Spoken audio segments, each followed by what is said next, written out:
ಎಷ್ಟರ ಮಟ್ಟಿಗೆ ಪೊಲೀಸರು ಸದ್ದಿಲ್ಲದೆ ಸಮಾಜ ಸೇವೆ ಮಾಡ್ತಾರೆ. ಅಂಥ ಒಬ್ಬ ಅಪರೂಪದ ಸಮಾಜ ಸೇವಕನನ್ನು ನಾವಿವತ್ತು ನಿಮ್ಮ ಎದುರುಗಡೆಗೆ ತೋರಿಸ್ತಾ ಇದ್ದೀವಿ. ಭಾಳ ಅದ್ಭುತವಾದಂಥ ಸಮಾಜ ಸೇವಕರು. ತಾನು ಕಳೆದುಕೊಂಡಂಥ ಮಗಳನ್ನು ಅವರು ಬೇರೆ ಬೇರೆ ಮಕ್ಕಳಲ್ಲಿ ಕಾಣ್ತಾರೆ. ಯಾರವರು? ಅವ್ರು ಮಾಡ್ತಿರುವಂಥ ಸಮಾಜ ಸೇವೆ ಏನು?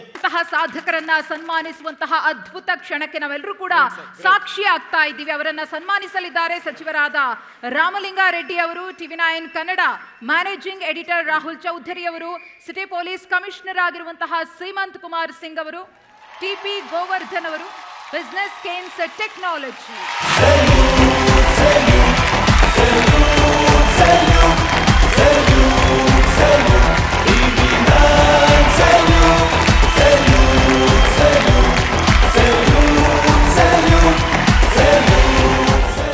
ನಮ್ಮ ಆಫೀಸ್ಗೆ ಬಂದಿದ್ದರು. ಅವರು ಯಾವ ರೀತಿ ಅವರು ಎಕ್ಸ್ಪ್ಲೇನ್ ಮಾಡಿದರು ಆ ಟೈಮ್ಗೆ ನಾನು ಆಗಲೇ ಅವ್ರಿಗೆ ಸಲ್ಯೂಟ್ ಕೊಟ್ಟೆ. Great. So he is my ASI. ಇಂಥ ಅವರು ಒಂದು ಡಿಸಿಷನ್ ತಗೊಂಡು ಮುಂದೆ ಅವರು ಯಾರು ಎಲ್ಲ ಮಕ್ಕಳವ್ರಿಗೆ ಹೆಲ್ಪ್ ಆಗಲಿ, ಆ ಜೊತೆಗೆ ಅವ್ರದ್ದು ಏನೋ ಮಗಳು ಏನು ಕಲ್ತ್ಕೊಂಡಿದ್ದಾರೆ ಅವ್ರದ್ದು ನೆನಪಿಗೋಸ್ಕರ ಇಂಥ ದೊಡ್ಡ ಕೆಲಸ ಮಾಡ್ತಾರೆ. ನಾನು ಇನ್ನೊಂದು ಸರಿ ವಿಶೇಷವಾಗಿ ಅವರಿಗೆ ನಾನು ಅಭಿನಂದನೆ ಹೇಳ್ತಾ ಇದ್ದೀನಿ. ನಿಮಗೋಸ್ಕರ ವಿಶೇಷವಾಗಿ ಧನ್ಯವಾದ ಹೇಳ್ತಾ ಇದ್ದೀನಿ. ಮತ್ತೆ ಲೋಕೇಶಪ್ಪ ಸರ್, ನಾನು ನಿಮ್ಮ ಫ್ಯಾನ್ ಆಗಿಬಿಟ್ಟೆ ಖಂಡಿತವಾಗ್ಲೂ.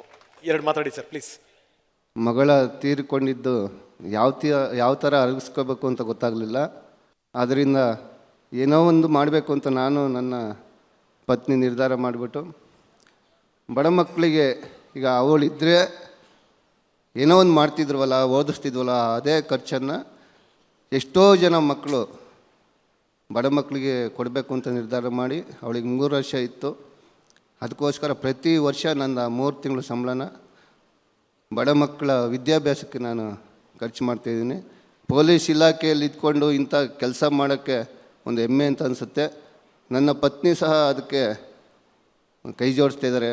ಬೇರೆ ಅವರು ನನ್ನ ಸಂಗಾತಿಯಾಗಿದ್ದರೆ ನೀನು ಕೊಡೋ 3 ತಿಂಗಳ ಸಂಬಳನ ನನಗೆ ಚಿನ್ನನೋ ಒಡವೆನೋ ಕೊಡಿಸು ಅಂತ ಹೇಳೋರು. ಆದರೆ ನನ್ನ ಪತ್ನಿ ನನ್ನ ಜೊತೆಯಲ್ಲಿ ಕೈ ಜೋಡಿಸಿ ನನ್ನ ಮಾಡುವಂಥ ಕೆಲಸಕ್ಕೆ ಕೈ ಜೋಡಿಸಿದ್ದಾರೆ. ಈ ನಾನು ಮಾಡುವಂಥ ಕೆಲಸ ನಿರಂತರವಾಗಿ ಇರುತ್ತೆ ಅಂತ ಹೇಳೋಕ್ಕೆ ಬಯಸಿ TV9 ಮತ್ತು ಆ ತಂಡಕ್ಕೆ ನಾನು ಅಭಿನಂದನೆಗಳನ್ನು ಸಲ್ಲಿಸ್ತೀನಿ sir. Thank you sir, thank you sir, thank you very much.